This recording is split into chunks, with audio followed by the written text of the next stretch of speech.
Et si l'univers n'avait jamais commencé et ne finissait jamais?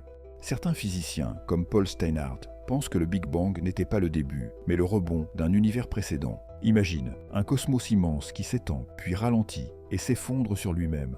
Un Big Crunch suivi d'un nouveau Big Bang. Un cycle sans fin, un univers qui meurt pour renaître encore et encore, depuis toujours. Et ce n'est pas de la science-fiction. Des théories comme la gravité quantique à boucle, développée par Abhay Ashtekar, suggèrent qu'il serait possible d'éviter la singularité du Big Bang.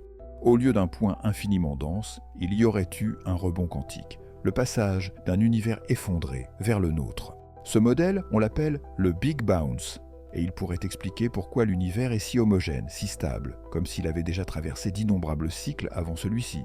Peut-être que le temps lui-même n'est pas une ligne droite, mais une boucle infinie. Et si tu veux vraiment comprendre ce genre de vertige, il y a un livre que tu dois lire au moins une fois dans ta vie. Une brève histoire du temps, de Stephen Hawking. Il t'explique tout ça, simplement, mais en profondeur. Le lien est dans ma bio. Et je te préviens, après ça, tu ne verras plus jamais le mot origine de la même façon.